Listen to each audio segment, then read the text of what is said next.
Following bipolar will be Rashad, I think it's Bukhar. Bipolar's up. Inmates Let's coming go. in. Let's go. Convicts coming through. Keep your voice up. I'll throw you around if I want to throw you around. Move. Stick together. I'll throw you around again. Don't fucking talk. Move. You have 2 minutes. I'm bipolar, that's my artist name. My DOC number is 883-763. If you want to find out my real name, that's how. My first interaction with the police was at 10 years old, where they slammed my head against a trunk and then pulled pistols on other 8 to 12-year-olds that protested the way they treated me. My second interaction with the police was when I was 12 years old. I told the police, fuck police, so he threatened to rape me in the bushes. My next interaction was when I was at school. I left my bag in class, I went back to get it, and then I was tackled by security because I threatened him for tackling me. This grown man tackling a 14-year-old. I was arrested and thrown in juvenile, where then I was locked down for 21 hours a day the whole time I was there. From there, I went and had many other interactions. But when I was 18, because I had to choose between being homeless or selling dope, I was selling dope. I swallowed the dope, and then Officer Joe Kella planted dope on me and beat me till I threw the other dope up. Then I went to prison. And in prison, there was a point where I demanded to be celled by myself because I was going to SHU, which is legally required, but they refused to do that and put me in a cell block for 3 days without any access to water and having to piss and shit in a plastic bag. When I got out of prison, I was cop watching in 2012, watching them harass a Native individual, and then that led to them having me attacked by multiple street kids. Then from that case, I was tasered with my hands up in court. And Rosen's courtroom. The officers that were the ones that instigated this were Chase and Clay. This is not unique. These stories go over and over again. And also, it's going to slave labor. The same thing that builds your furniture you're sitting on, because we know that Washington State is required to get their furniture for any city building from prison. That's what it goes to build. That's what Alabama's against. Also, why are we advocating building a new juvenile as well as a new bunker to use the police to enslave people into those incarceration system so that we can funnel the children into the prisons? Why? Thank you, sir.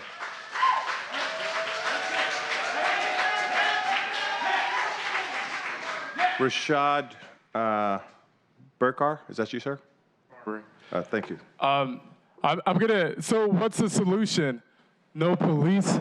The solution is not these representatives. The solution is the people. And don't forget that. The solution has always been the people. And the only change is going to come is when we bring about that change. Black Panther parties have done it before. We can take care of our own communities, and we will do it again. I was in Haiti before and after the earthquake of 2010. I have close friends in Brooklyn that were there in Rockaway. They watch what happens after natural calamities. Isn't that the reason why we have police? They say it's for domestic violence, but they fail every time. The only time communities are protected is when they're close, they come together, and that's when their resilience prevails. It doesn't prevail by these politics.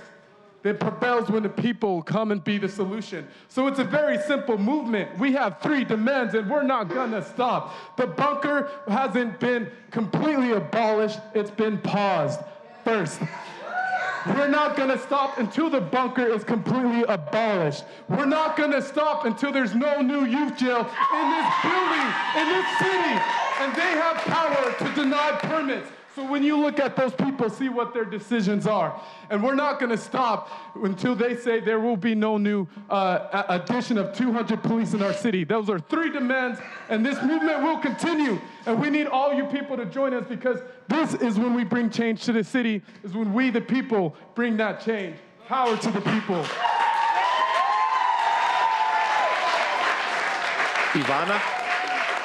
Ivana Ina Bulele, followed by Jasmine Monet. All right, let's go. Move. I wrote mine down.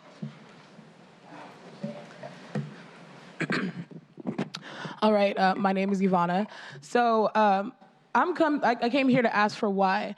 Why do you guys, you work for the city, you want to spend $160 million, you put it down to 149, yet you have actual city workers that have city wages who are homeless, and I work with one of them.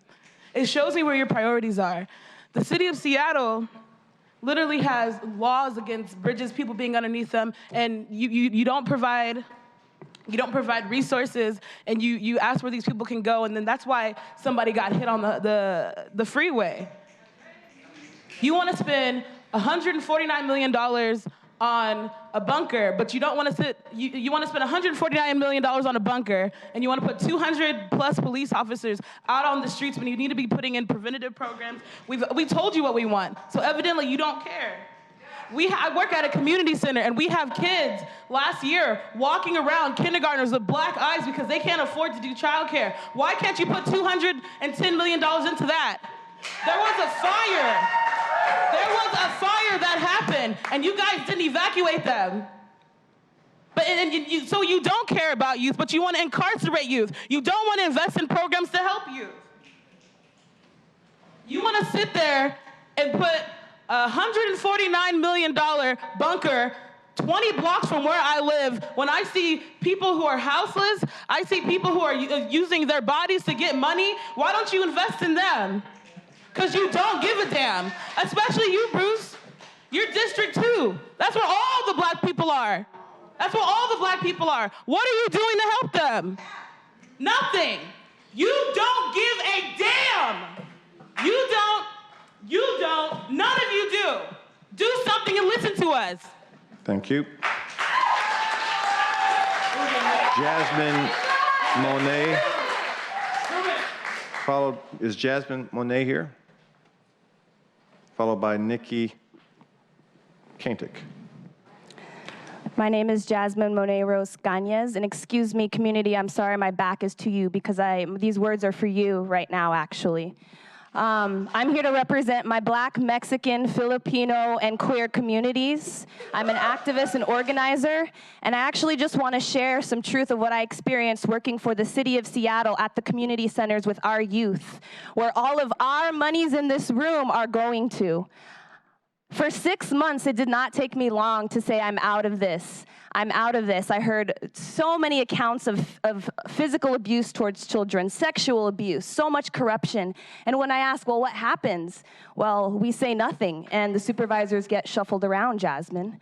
I started as a temp worker making $16 an hour with no benefits. Although I paid towards the union, I had zero access to it.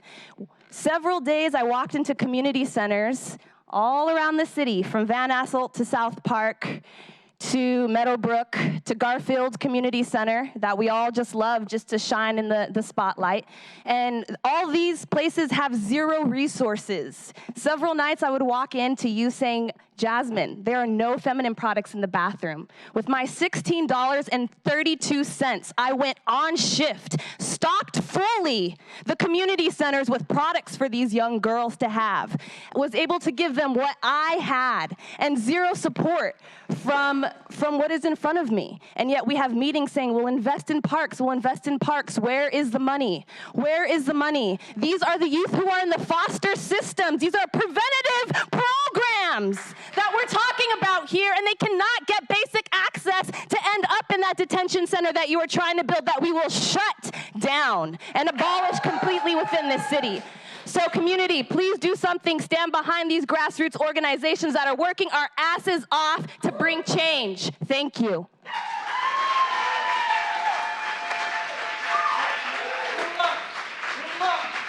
Nikki Kantic, followed by Kamal Preet.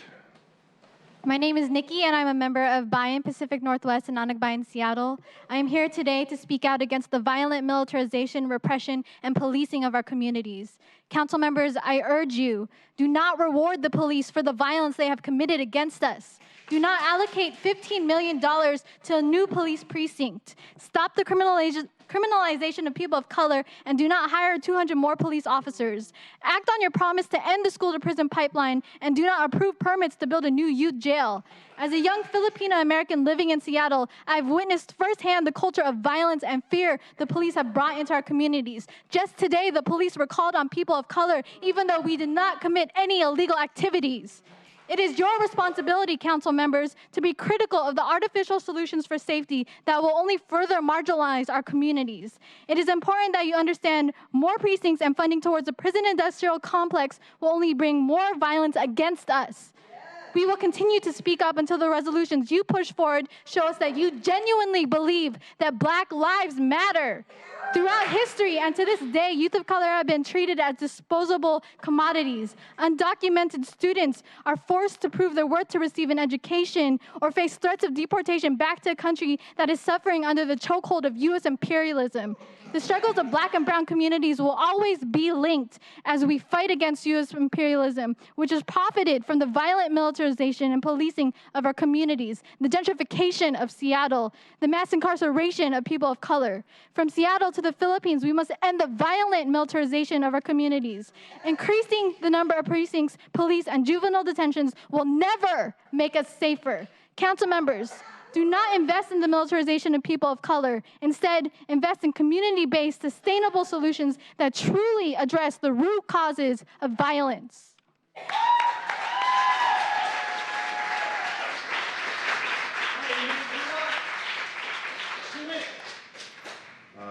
Kamal Preet, followed by Abby. My name is Komal Prikar Sahota, and I wanted to talk directly about Sept. An issue that's thrown around to justify the 200 officers and a new police bunker and a new youth jail is domestic assault and sexual assault.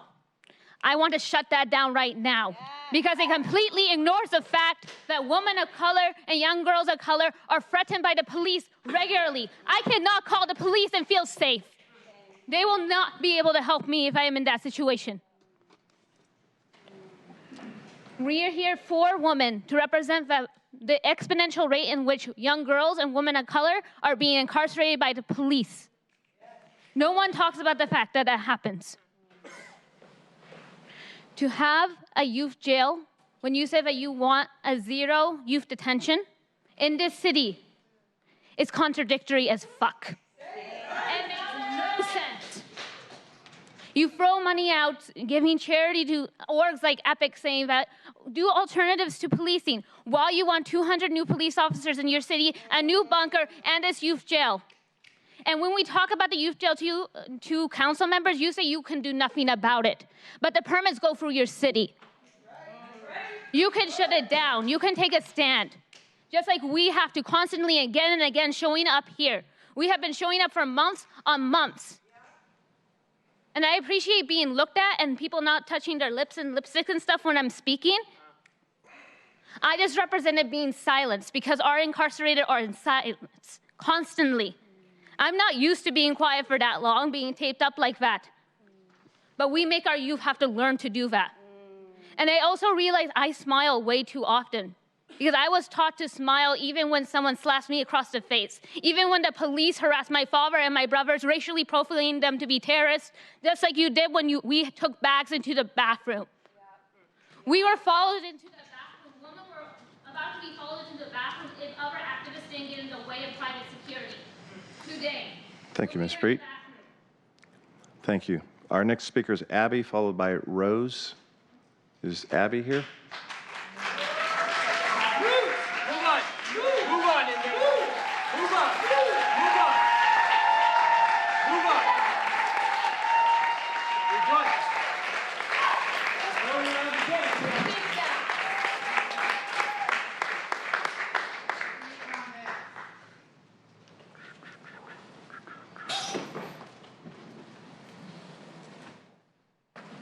The jail is on fire! I repeat, the jail is on fire! Everybody evacuate right now!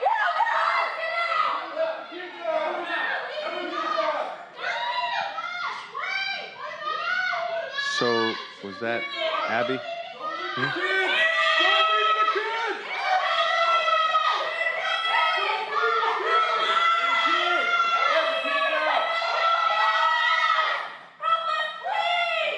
I think this is Abby's testimony, I believe. That was Abby's testimony. Okay, thank you. My name is Rose. Normally I come in yelling at you.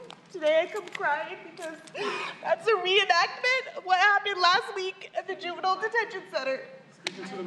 That last week at the Juvenile Detention detention center, there was a fire, and the youth were left in their cells.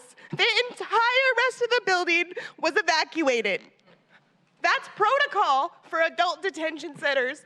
I know that, I'm not sure, because I haven't had time to research yet, if that's what we do to our children too, but that's unacceptable. The very fact that we treat the youth like that in every way is unacceptable. The fact that each one of you denies your affiliation with that. You are part of that system. You said you want zero detention, but if you really wanted that, you would pass legislation tomorrow that says there will be no new youth detention center in Seattle city limits and no new adult facility.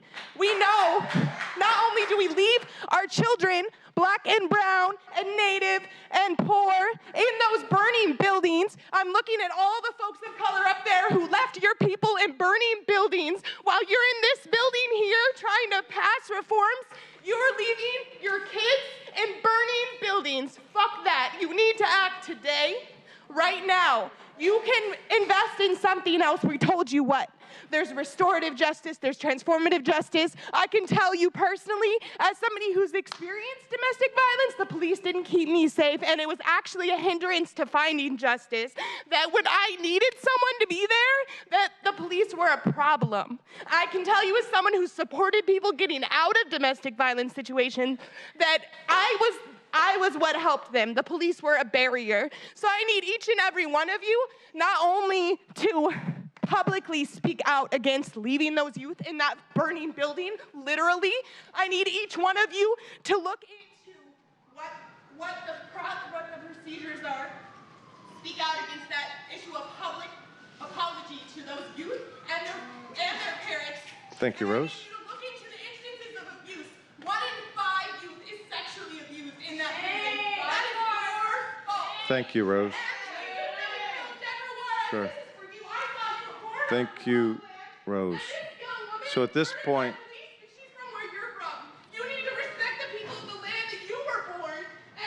our next speaker is Corey.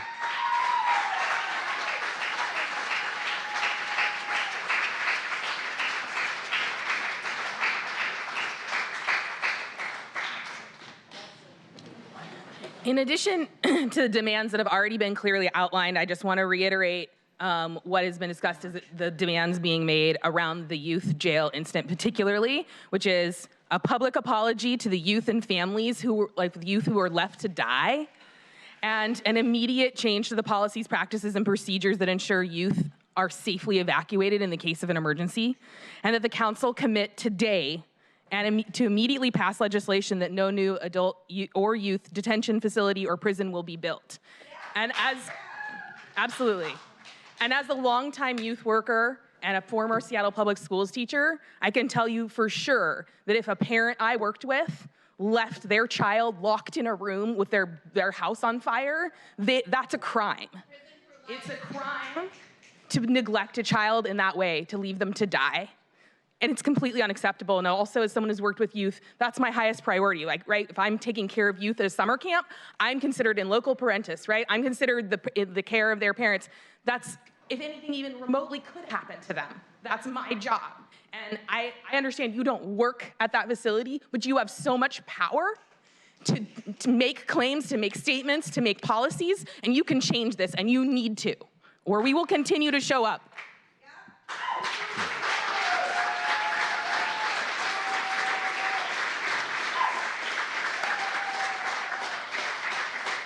So we went beyond our 20-minute allotment for public comment.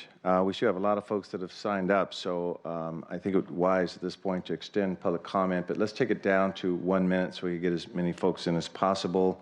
Let's extend it for 15 minutes unless I hear objection from any of my colleagues. So we're going to try to plow through it, and we still have, and I do want to make a point very clear. You are required to speak on an agenda item, and we're showing some latitude because we know the agenda, that there's some of the subject matter is not on the agenda item. There's some legal issues here that you have a right to speak to your elected officials on many opinions. You have certainly freedom of speech, but we're trying to show some latitude But there are some very important agenda items today that we're trying to discuss as well. But I just want you to know that this council has consciously decided to show some respect for the concerns that are important to you. And having said that, Rebecca Soldano, followed by John. Following Sarah B.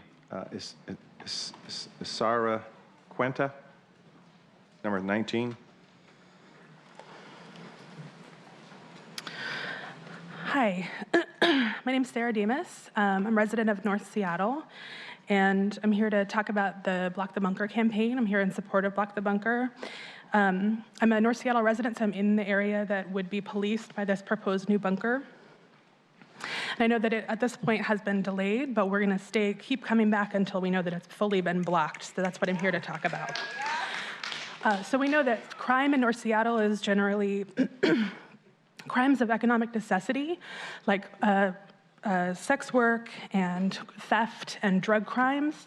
And so instead of further entrenching the criminalization of people's survival skills by investing in our broken systems of policing and incarceration, we're asking that you instead put that creative energy to use where we came up with all that money to fund this bunker. Let's put that energy to use to fund our social services instead.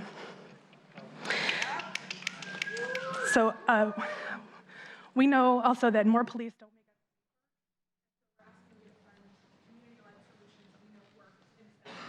Thank you, ma'am. Number 19 will be followed by number 20, Ed Mast.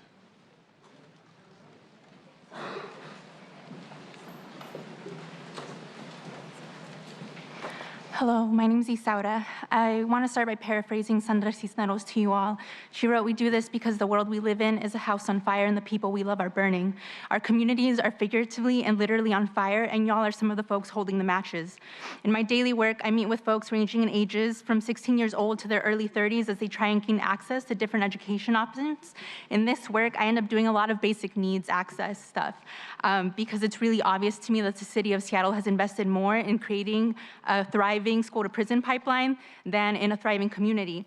The people I meet with have been pushed out and criminalized. I meet students who struggle in school because they're struggling to find stable housing, who need childcare, who need food, access to legal aid, affordable health care, secure scheduling, and high-wage jobs. The list goes on.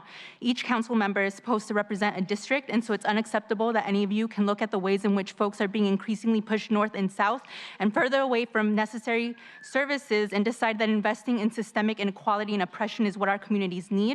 In this city, if this city council believed that Black lives mattered, then you were meant to serve, and that you were meant to serve the people, then without question, you would use these $149 million differently. You would refuse to not just put this bunker on hold, but you would block it permanently. You wouldn't hire 200 more police officers. You would invest in community-led projects. Thank you. Following Mr. Mass would be number 21, Netsi. I'm Ed. I'm a North Seattle resident, Duwamish Suquamish homeland, temporarily called Wallingford. As a North Seattle resident, I thank you for taking that $160 million and putting it on the shelf. Please do not come back and offer us instead 4 police stations at $40 million apiece. That will not be an improvement. This is all it's tearing families apart. Your police and your prisons are tearing families apart, destroying communities, as you've already heard. And incidentally, by the way, collaterally, they're not keeping me safe. As a Wallingford homeowner and dad, they're not keeping me safe. 200 more police officers entering a department that is racist by training, by habit, and by culture will not keep me safe. Putting our children in cages and spending $210 million more to do that will not keep me safe. The only thing that will keep me safe will be, as a start, will be everybody having a home and a supportive community around them. That is not about paying developers to build more houses for profit. The only step toward that is more homes, not for profit.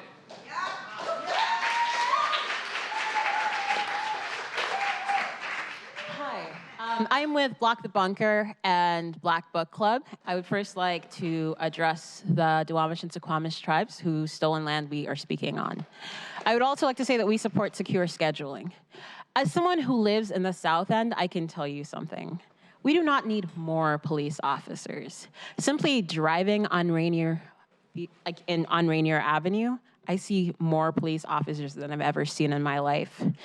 2 weeks ago, actually no, 1 month ago, I was driving down Rainier and I watched as 5 cop cars surrounded one 16-year-old black boy.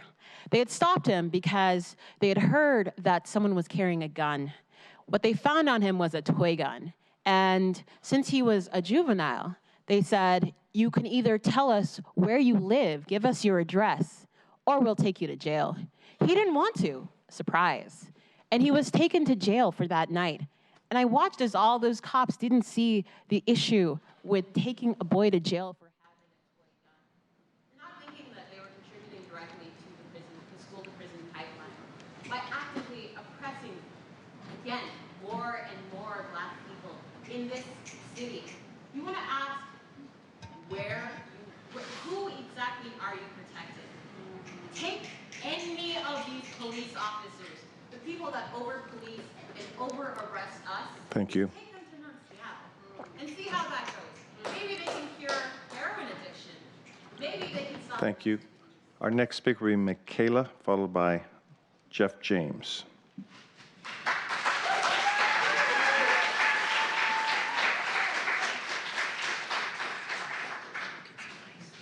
Hi, my name is Michaela. Council members, I ask you to look at me in the eye while I'm speaking to give us the same respect that we give you. I'm here to speak out against the highly militarized police bunker that you're planning to build. I'm also here because Black Lives Matter. The following names that I'm about to read are those who have been killed by police in Washington State just this year alone. Travis L., Cameron Ayers, Justin Baker, Omar Ismail Ali, Jeff Martili, Mario Torres, Kenneth Pointer, Juan Briceño Ortega, Nathan Cates, Case DiTullio, Michael Kurtz, Amy McCoy, Shay Taylor, Marcos Perea, Jacqueline Saliers, Timothy Meehan,